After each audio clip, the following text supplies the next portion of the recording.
Hello, welcome. I'm Commissar Marek, and today we are going to take a look at the new feature in C3 Augustus, which is God Altars, and also at Grand Temples and their various benefits, as well as epithets, because there has been some confusion amongst the community in terms of what epithets to pick in what situation, as most of them are most of the Grand Temples have one specific epithet that's useful on almost any circumstance, while the other one is highly situational. And so there could be maps which rely on you using a certain epithet, while the other one will be useful when you don't have to necessarily deal with any limitations and you just want your city to grow as fast and as far as possible in a short amount of time. The Grand Temple bonuses can provide you with a substantial bonus to your city's development in terms of desirability or population limit in your houses, things like that. I'm gonna go over each one, and so I can explain what are the ones that are always useful while the other ones maybe not so much. So what are God Altars? If you are playing C3 Augustus Unstable, you can click on the Religion tab and you will see an option to build an altar. Now, if you are familiar with Lararium and what it does, basically I'm gonna sum it up for people who might not be aware. I've covered it before, but it's kind of hard to know exactly in which video I talked about it. So Lararium is basically a 45 denarii structure that is 1 by 1. It needs prevention from fire and collapse, and so engineers and prefects need to cover it, so you cannot build it like in the middle of your block when there is no coverage, but if it's 2 tile away from a road it will get covered and it's safe. It has a better range for desirability than, say, a statue. Or sorry, not a better range, but it has a better coverage, a stronger reach in the last tile specifically. So if we go into desirability and we let the game tick a little bit, you see that the Lararium actually has this last tile be fully desirable while the statue is a little bit less. And so if you can get away with them, they're actually a really good thing to include in your blocks. They do cost 45 denarii, while a small temple will cost you 50 denarii, but it has levy and workers, which means you pay upkeep for having temples. And specific temple gives you 750 coverage for that specific god. If it's a large temple, it's 2,500, and a Grand Temple also has a number associated with it. If I find it, I'm gonna put it on screen right now. What does Lararium do is give you god access to all gods at once, sort of like Oracle, but instead of providing enough safe space for 200 people for an Oracle, Lararium goes with 10 population safe space for all the gods at once, okay? And so if you, for example, build 10 Lararia, you can get safe space population in your city covered for all the gods for extra 100 people, which might not seem like much. You are basically paying extra upfront cost for building them because they are not cost efficient in terms of upfront cost, but they don't cost you levy, so your income is not going to be strained with as much levy if you have them. That being said, I don't recommend carpeting them down early on, especially. They are too expensive for that, but mixing couple in your city and your blocks could be beneficial to you and your city, as you might not necessarily need as many temples overall. Even if it saves you one set, it might be a substantial bonus. Now, what do altars do? Altars are basically like Lararium. They cost the same money, but they provide you with 50 population safe space for that specific god only. And so this altar to series works like Lararium. It needs prevention from fire and collapse, so it's only 2 tiles away from road. If I build it, it costs the same amount of money as Lararium, but it provides only 50 god access or safe space for series worship, okay? And so it's usually recommended, just if you build altars, build all of them, so you don't neglect one of the gods by accident. That could be really bad. For example, on maps where you have heavy fishing, neglecting Neptune could be really bad. So just be aware of that.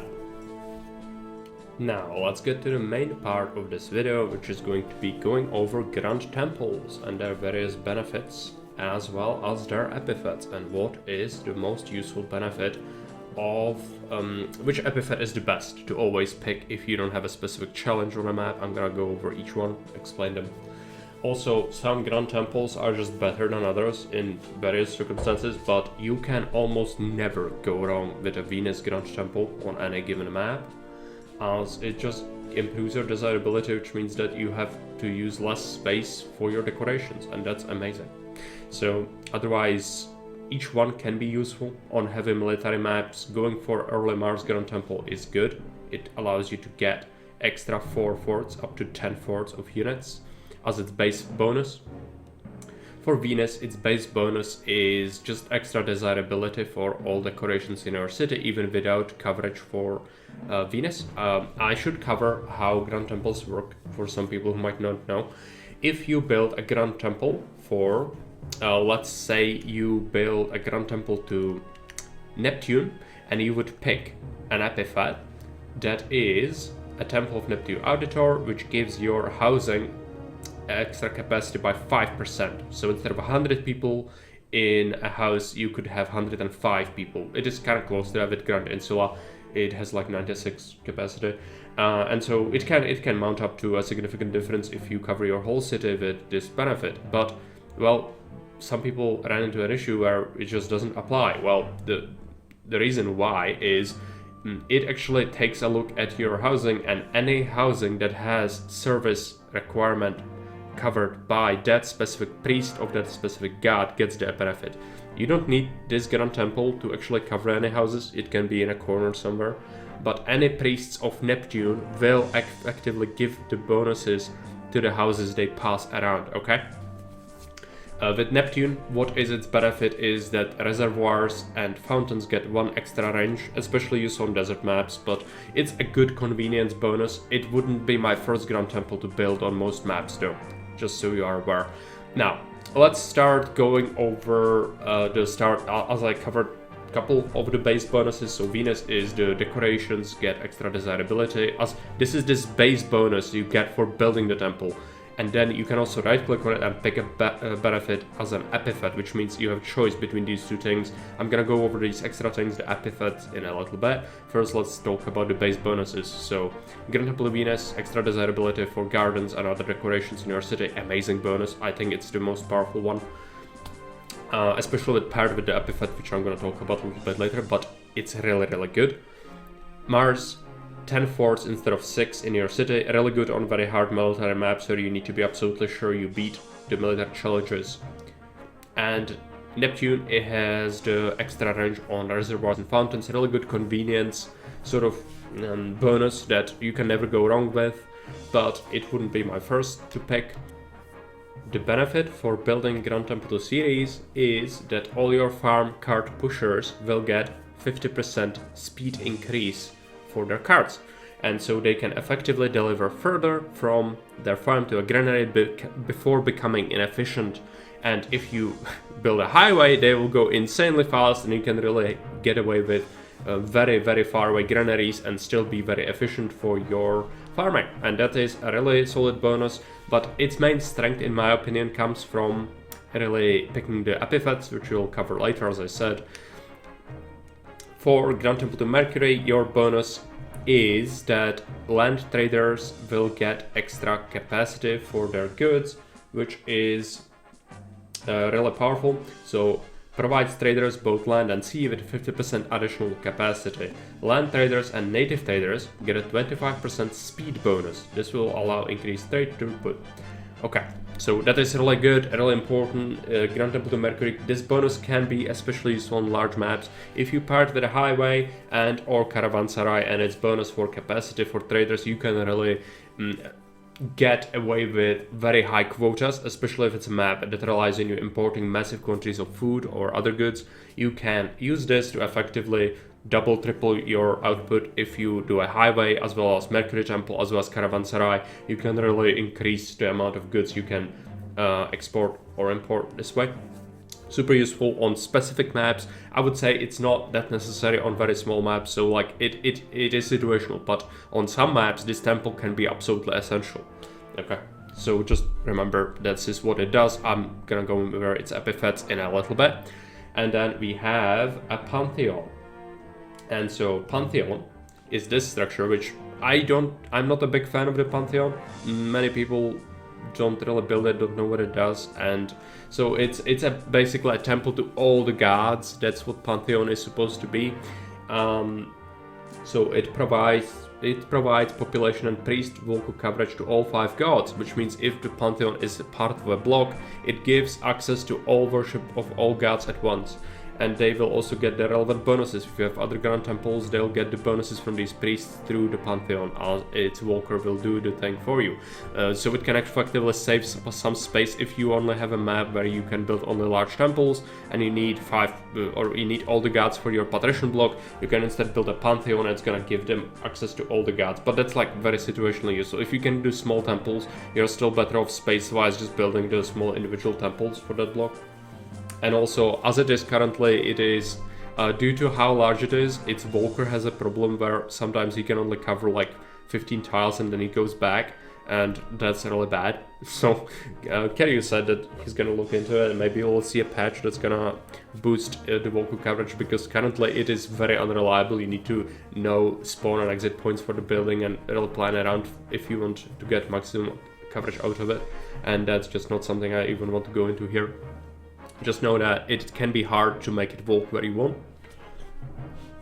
And another bonus is that it reduces the levy in your regular religious buildings by 25% and holds free annual small festivals while all the gods are happy enough. The events Contaminated Water, Iron Man Collapse, and Flooded Clay Pit will not happen. So on a map that has contaminated water, you build a Pantheon and you want to get rid of the contaminated water event permanently, you can effectively disable that event by keeping gods happy and having a Pantheon in your city, and that's gonna help your health, as the contaminated water event would not happen. The other ones really only take some denarii, and that's not a huge deal with the mine and the clay pit. But yeah, it can be beneficial. The levy reduction can be also good, but you don't usually pay that much levy unless you really go out of your way to spam many temples. You will not have insane levy. Something to keep in mind though, these grand temples do cost levy, and so it is 45 denarii per month for a grand temple, and well, you can imagine that over the course of a year, it's like 500 denarii from your coffers each year. Just it's gonna cut into your profits, but the benefits mostly outstrip the detriments. It also takes 50 workers, which you need to pay, obviously, and so it depends what your salary is.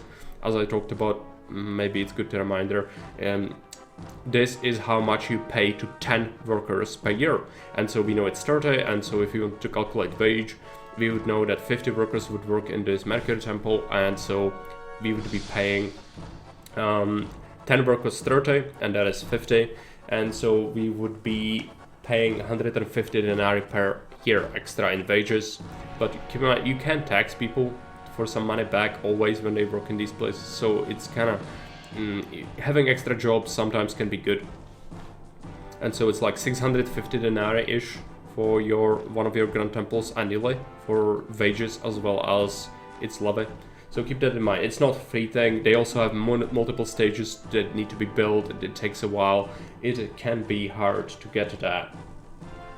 Something else that I forgot to mention is that Grand Temple to Neptune also provides water services. Labor is reduced by 50%, which means fountains now cost only 2 workers instead of 4. That's really not a huge deal, but you save up on a couple of workers at least. And it also gives you a bonus that trading ships travel 25% faster, and also sickness increase in houses is greatly hindered, which means that if you have trouble with health, if building a Neptune Grand Temple will help your city not suffer from sickness events as much. Especially helps if you want to go for 10,000 plus population city, but you don't want all Grand Insula, and you don't want every block to be given a hospital. You can do this and effectively hinder the growth of disease significantly.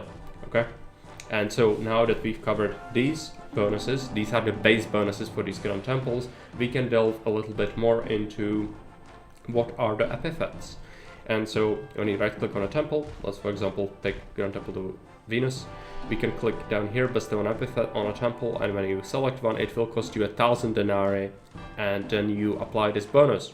to the priests of this specific god. So all priests of Venus will now give this benefit. And so either you get the upper one, which is that you get some vine. This can provide you with a second type of vine on a map. If you are limited in terms of patricians and you really want to go for those palaces, you can pick this benefit, this epithet, and get a second vine type, even on maps that don't allow it. And they also collect vine and then distribute it to houses and taverns. The priests themselves do it, so all priests of Venus will do it. I'm personally not a fan of this bonus. I only use it when absolutely necessary, but usually you can just get away with more Grand Villa, which is 3x3, and not go for palaces on a map. The luxury palaces, I feel like it's overrated a lot of the time. Just go with more 3x3 patricians, and I would almost exclusively pick the second one, which is Temple to Venus Genetrix, which is that priests provide entertainment and beautify houses themselves, which means that all Venus temple priests will give extra desirability to housing, which means they can really easily get to Grand Insula for desirability, even without extra statues on the sides of blocks. That saves space. And they also give entertainment, and so on many maps which restrict your entertainment options, this allows you to bypass building an arena. You can, for example, make a pleb block that's for entertainment purposes only gonna have an amphitheater, theater, actors colony, gladiator school, and well, that's basically it. And with this bonus, they can go up all the way up to Grand Insula. They don't actually need anything else in their city, and that's great. So, you know, this is a really super powerful benefit. This is the always pick one. This is a very situationally you want the very fancy patricians one. So 9 times out of 10, I would put the bottom one into my city. So that's Venus. Neptune temple benefit. So epithets. Let's take a look. So top one, this is basically useless, apart from I've only seen one map that ever made use of this. So you have 2, right? And so the bottom one usually is the correct one to pick on most circumstances. And so in this case, it would be that every house gets plus 5% housing capacity. And this temple will now have a range like a reservoir to provide water. This is really good situationally on maps that don't give you much access to water for reservoirs. But this 5% is just a bonus. While this upper one here, temples produce charioteers for the hippodrome. Like, you might as well build a chariot maker. If a map doesn't have one, then maybe it could be a little bit more useful. But otherwise, as I said, I've only played one map, which was Colonia Verona by Fairby, where you had to use charioteers to provide access to entertainment, to housing. If you build line blocks especially, it was very useful. But like 9 times out of 10, even more maybe, like I've played over 100 custom maps and only one made use of this. So I actually like, this is just, I don't know why this didn't receive a bonus yet. It might change in the future. All of this, of course, is subject to change. But as it is currently, why would you pick this? I don't know. This is just a better one. Overall, I'd say the base bonuses of some temples are better than their epithets, and Neptune might even be one. So its base bonuses are really great. The health, sickness reduction is super powerful, and this is just a nice bonus, but it's not absolutely amazing like Venus. This epithet is just so good. It's one of the best things in the game. I would say it's broken, because many custom maps work with this concept in mind and want you to do this and kind of count on you to do it. But it is amazing. It is one of the best things in the game. Next up, let's take a look at Mars epithets. So Mars has 2 epithets, but one is not visible because we don't have military on this map. So the bottom one is that priests of Mars will reduce all consumption of all goods by 10%, not food but goods, which means all your pottery, furniture, oil and wine consumption rates will be reduced by 10%. Not a huge deal, but in 10,000 population city it might mean that you can provide goods to extra 1,000 people, which, you know, it's not bad. On some maps it might be really, really good, especially with combined with Epithet from Mercury. I'm gonna talk about that a little bit later. But this is a good, solid, like a little bonus that will buff your economy, while your main thing why you build a temple to Mars usually is the extra 4 forts. This is just gonna be a nice little bonus you can get to really get at least some economic bonus out of this temple. The other benefit is above it. I don't have it here because there's no military, but the other epithet is that you will your priest of Mars will collect rations from houses, and it will generate food that will then be deployed provided to your supply post for your soldiers to feed them, and also reduce levy of your forts. Even with 10 forts, it's not that big of an expense to have that, so I would almost exclusively pick the bottom one. The top one is situationally useful, where you might have very low income and you really need to worry about a couple extra denarii per year, or like, you know, a couple hundred. So in that case, it might be useful, or if food is really scarce, it might help. But otherwise, I would always pick the bottom one. Oh, something I didn't mention. If you pick an epithet, you cannot reset it. You would have to destroy the temple and rebuild it, okay? And so be cautious about that. Also, grand temples do not accumulate risk of fire or collapse, but they can burn to adjacent fires like warehouses can. So it's something that's good to know about. And barbarians can destroy monuments and sometimes can even target them as the best buildings in the city with an attack, and they can destroy them pretty quick. They have normal health like any other building. Of course, earthquake does destroy monuments as well, so keep those things in mind. Next up, let's take a look at series epithets. So the top one, priests reduce food consumption by 20%. In this case, the top one is the better one. This is amazing. You can imagine that in a 10,000 population city, you can feed 12,000 people with the same amount of food. It is really good. It's not absolutely game breaking or anything. It's not as good as the Venus benefit, I would say, but it is really solid. On maps that are starved for food, this could be really good for you. The bottom, priests collect food and distribute both oil and one food type from city storage. So priests act as market ladies for priest temples. I'm not convinced this is something I ever picked. I would not say it's like you are effectively like saving a 2x2 spot by not having a extra market in your block, for example. But like I don't feel like that's really worth it. I just build another market and maybe even tell it to distribute specific goods if I really want to. I don't feel like this is really useful. You might maybe find a use for it, but like it's 9 times out of 10, maybe even more, I would just pick this and not bother with this, personally. Okay, next up, let's take a look at Mercury Grand Temple epithets. And so we have Temple to Mercurius Fortuna. Priests reduce pottery and furniture consumption by 20%, or the second one, which is oil and wine consumption, is reduced by 20%. It is good, especially with paired with the Mars epithet, which already reduces consumption of all goods by 10%.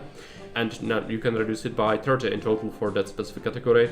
It is really good, but it depends what your map is. Are you importing clay and timber to make furniture and pottery, or are you importing olives and vines to make oil and wine? Well, depending on that, you will pick one or the other. On some maps, one is going to be better than the other, but overall, it's not a bad bonus. I would not say if you produce everything locally, it's probably not even worth this epithet and building the Grand Temple for this, but it's a good, nice bonus to have something extra apart from just boosting your trade with the Mercury Temple. So, you know, it's not a bad thing, and on most maps you will be able to pick one that's obviously better than the other, as most maps don't have you have all the local resources. So whatever your imports are, pick the one for that, obviously. And then we have the Pantheon, and so the Pantheon's epithets are Pantheon Ara Maxima. All the temples in the city send praise to the Pantheon, spreading the faith and blessings of their gods. So if your city is connected with a road layout, which I don't think is a good idea 99% of the time, because then your markets and everything gets from random places where you might not want them to get. So isolated blocks are the way to go, I believe. But if you happen to have a connected city, all your priest temples, all your small temples and large temples will send extra priests, which will have a destination. They will be destination walkers, with a destination being the Pantheon, and they will spread their coverage. It could be good for like a really messy city, which has random housing which lacks certain god coverage types. But like for most pleb housing, you don't even need more than one god coverage anyway. If you go past shacks, so like why would you want this? I'm not sure. Maybe if there is a map where you can only have certain amount of temples and you cannot build more, this could be valuable. So like I could see a very specific map using this. but I don't see normal cities making use of this at all. So I would always pick the bottom one, which is houses that get access to the Pantheon will evolve one additional step, which means that if you are locked to a certain type of evolution, like for example, I had a map where you have no academy, you can only do small villa, and that's horrible because you need so many of them to offset prosperity. You can then pick this, give them a Pantheon, and make them evolve one extra step without providing them the actual service that you, for example, have disabled on a map or you can't get. And yeah, that can be valuable. But it cannot be anything above Luxury Palace, of course. There's no other evolution, so keep that in mind. It can be situationally useful. I think the Pantheon is like a building that on specific maps has a potential to be really, really good, but on most maps it's not as good as it really could be. We'll see. As I said, maybe these will receive some changes, but this is the state of these Grand Temple bonuses and their epithets as of right now. I hope you enjoyed it.